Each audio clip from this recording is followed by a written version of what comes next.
Kain akong kanin lamig. Ako bukas partner ko rito nanood ng sine sa senior sa Kalamba eh. Ako sa Sukat ako nanood o kaya sa Ayala Mall.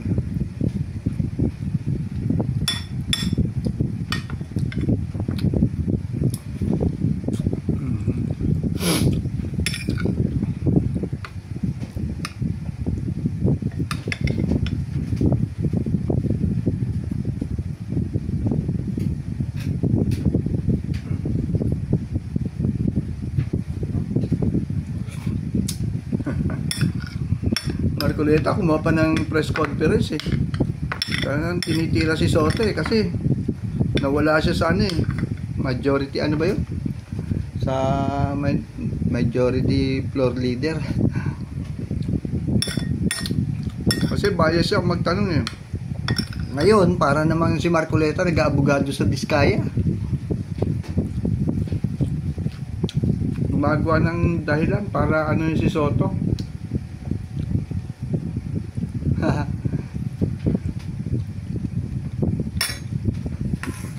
Kakatirahan na kayo dyan ngayon sa Senado. Kasi pagka nagipit na yung mga Diskaya sa panahon ni Duterte kaya kumitari yung mga Duterte, inililihis ni Marcoleta ang tanong. Ang tado yan eh, Marcoleta, senador na yan. Umayos ka Marcoleta senador ka nga. Ang ilalamon mo pera ng bayan, tinatraidor niyang bayan Dapat yung mga nag-aabogado nagtatanggol sa bayan ikulong din tulad nyo.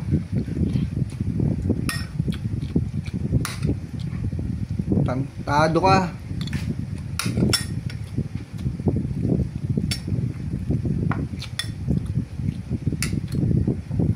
Sa inis ko sa inyo Marcoleta, yung mga grupo nyo, kayong 7 kayo, napapalakas ako ng kain kala nyo ba?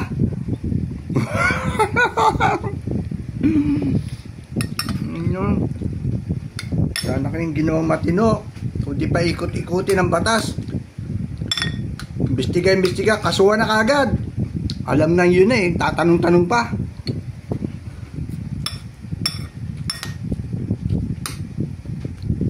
Dapat kulong na kagad, detain na. Doon nila ipaglaban, habang nakadetain sila, doon sila lumaban. Pagka mahirap, arestado kagad. Pagka mayaman, may bantay pa ng pulis ang bahay. Duwa kayo.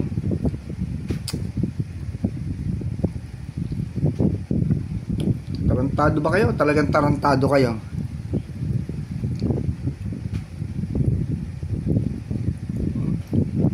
Tignan mo, sinasabit pa nila pati si Tulfo. Rin totoo rin. Kakalaglagan na kayo, no ha? O Jinggoy, hindi ka paligtas. Alam ni Marcoleta, kita mo, sinabi kay Jinggoy, safe ka na. Nag-recant ngayon si hindi ka paligtas. Involved ka. Kala mo, ganun lang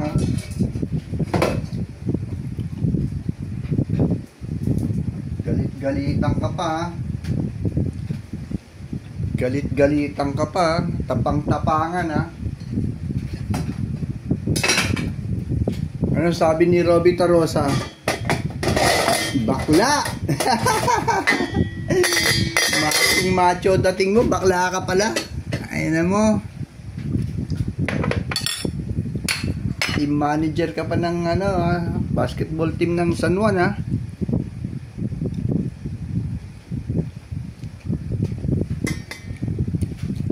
Baka kaya malaki tiyan, buntis, bakla di ba? O yari ka dyan.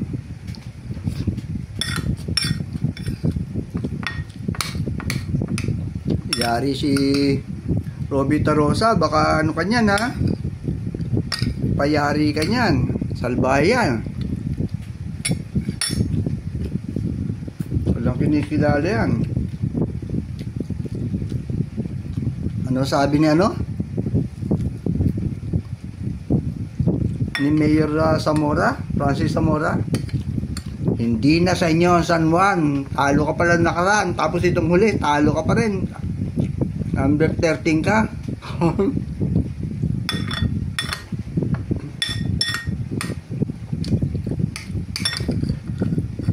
Gising na taong San Juan sa inyo eh.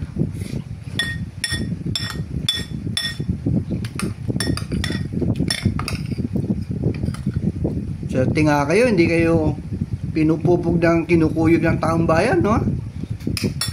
Nayabang mo basta, kala mo, above the law kayo. Nagagalit ako eh. Ang napapasarap tuloy ako nakain. Huh. Kala nyo ha.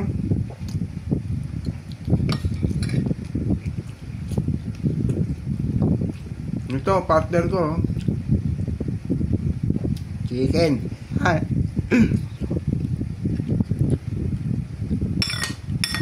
Kala mga ababdalo. Yabang.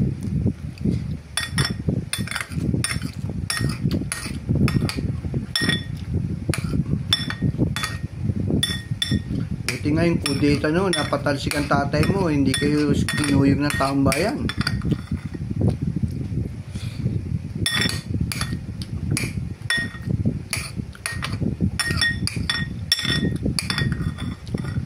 Punta pa kayong Malacanang ha, hindi kayo pinansin ni ano ni Bongbong Marcos.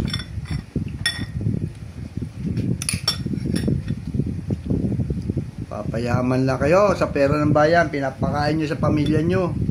Kung magsiasta kayo makatanong kayo pala, kayo pala most guilty.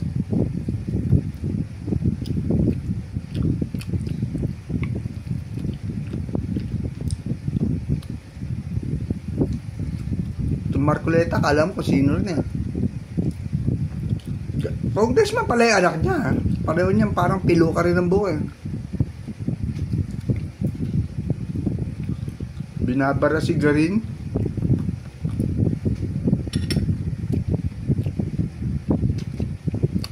Binabara si Garin. Nakalimasan, hindi na makakabalik mga Duterte nyo, mga ungas. Sukulam ng tao sa kanila.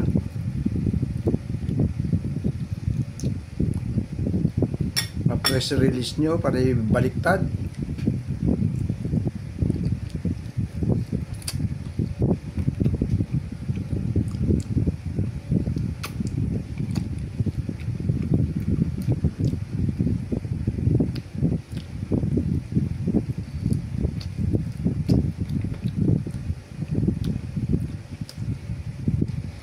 Laglagan eh. Sabi siya isa, napanood ko. Ano, naglalaglagan na kayo.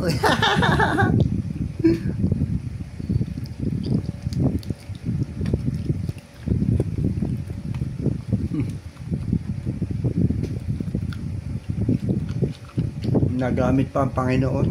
Mortal sin yun, ay. Pag nakawan yung mayaman, huwag yung mahirap na Pilipino.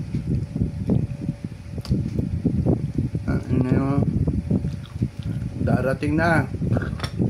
Lapit na karma nyo.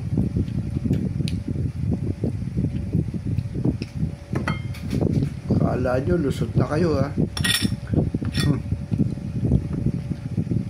Isipin mo,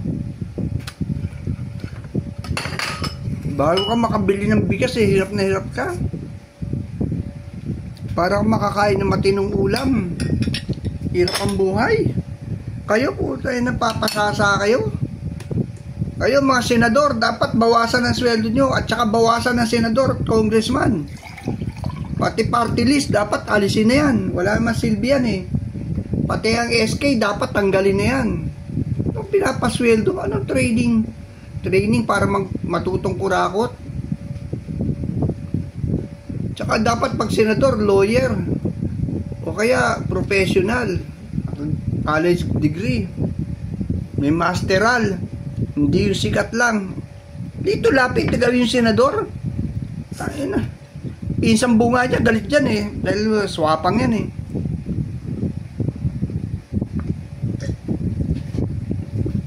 Bagay, naging lapid lang yan eh. Sabi nga ni Percy, hindi ko naman kamag-anak yan eh. Apelyido lang yan eh.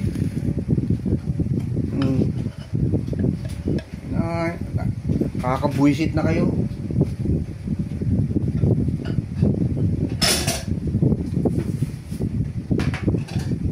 Yabang magsiasta. Naka-Amerikana pa. Amerikana.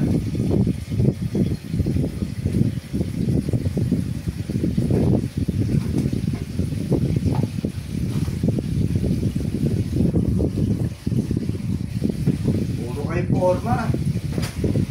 Puro kayo forma.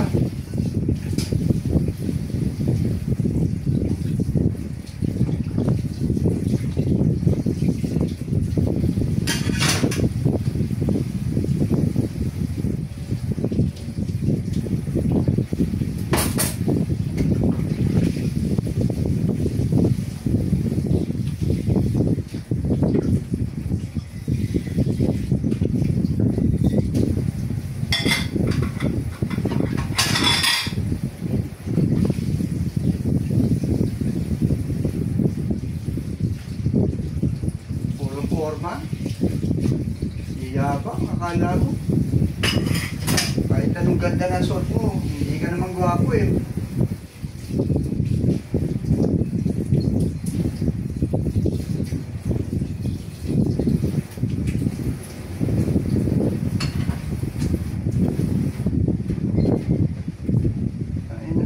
Pa-jacket pa, ginagaya yung tatay niya, init-init.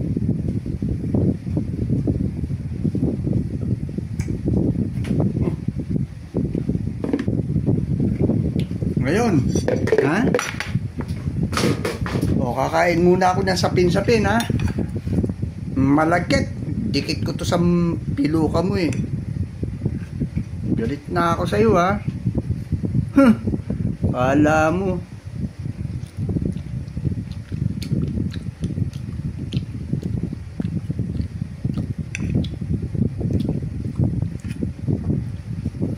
Lahat ng ginagawa nyong masama sa kapwa nyo, lalo na higit sa mga mahihirap, babalik sa inyo yan mas maraming beses. Babalik yan sa inyo. Ihahagupit sa inyo yan ng Panginoon.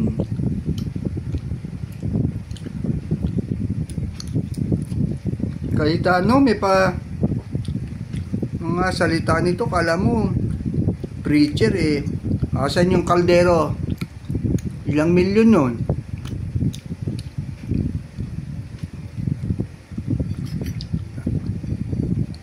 Baka panloko kayo ng mga mangmang. Sasabihin mo 10K. Siyempre mga mahirap, paasa, sana nga. Ikaw Marcoleta, 2,000 kuryente. Mga tao, kung di pa makatingin ng ayuda, hindi ka kaya na maayos-ayos. Ikaw Marcoleta, alisin mo pa. Gagawin mo pambayad na sa Meralco, tarantado ka. Cobra yun sa ulo eh. Ang lalaki ng ano, gumawa kayo ng batas, hindi yung ano. Tsaka yung mga project na yan, dapat alisin niya sa mga congressman. Project yan ng mga ano eh, para lang malagay ang pangalan nila. Gawa ng batas. Mayroong batas na dapat degree holder at may masteral ang tatakbong senador. Pati congressman. Kung hindi ka tapos, pinakamatas na sa'yo ang mayor. Kasi ikaw nang dikit sa tao. Mga congressman, di dapat gumagawa ng project yan. Mananakot pa yung sa ano dyan ha. Bukol sa akin, abutin nyo.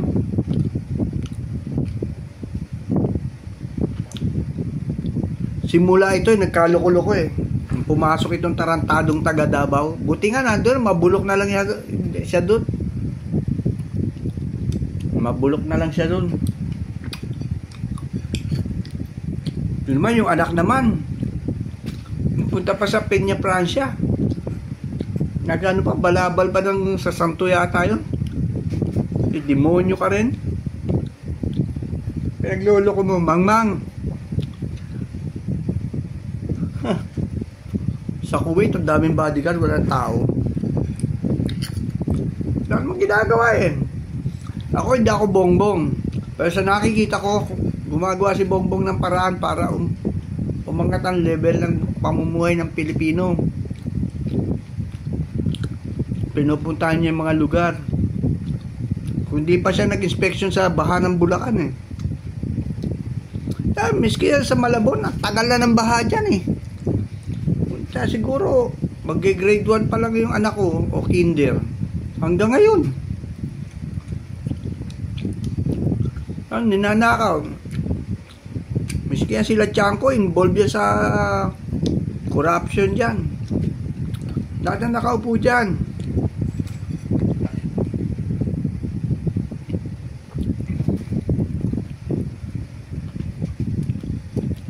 Maraming matitino. Bigyan natin sila ng pagkakataon na makapaglingkod sa bayan. Nabudol kasi ni Duterte si Trillanes eh. Kung ano-anong ginagawang kung hindi totoo sinasabi ni Trillanes, dapat pinakulong na yan ni Duterte. Ba't hindi niya mapakulong? Takot siya. Kinaya lang niya si Laila. Kinaya mo Duterte si Laila. Kawawa naman yung babae.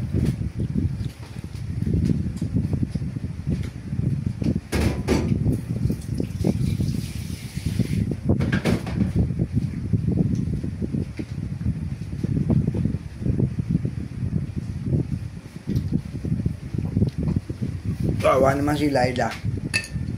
Naging ano siya? Ano ba yun? Sakripisyo. Kasi inimbestiga niya yung yung patayan sa Davao nung human rights pa siya. Ginawa ng kaso. Basta na lang aarestuin yung mga gagong mga pulis, general. Kaya ano sabi ni Duterte sa inyo? Pinalamong kayo ng pera, mga general na nagretiro. Hindi ba kayo nahiya para sa pamilya nyo? Pinalamon, sinubukan kayo ng pera ni Duterte, yung sinasabi niya. Kaya nyo tanggapin yung salita na yun? Kami, mahirap lang, hindi pwede yun.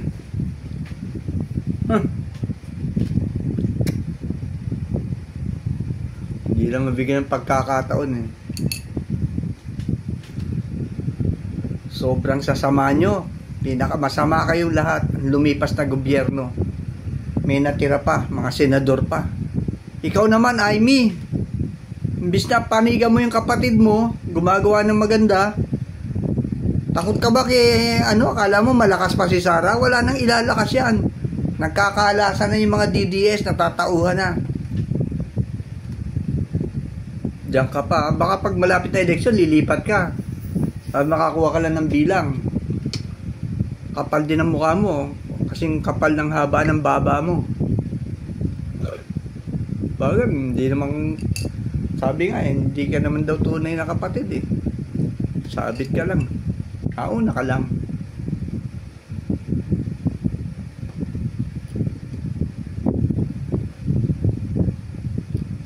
Nakapost na sa mga Facebook eh, di ba?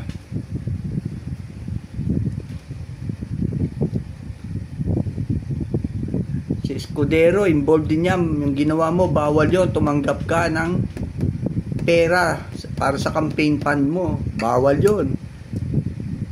Joel, naku, mukhang marami itong matatanggal na senador. Matatanggal kayo. Tangin na. So, konti matita. Dapat nga, 8 lang eh. Nung araw, 8 lang eh. Maganda buhay ng Pilipinas eh. Ba't ginawa pang 24 eh?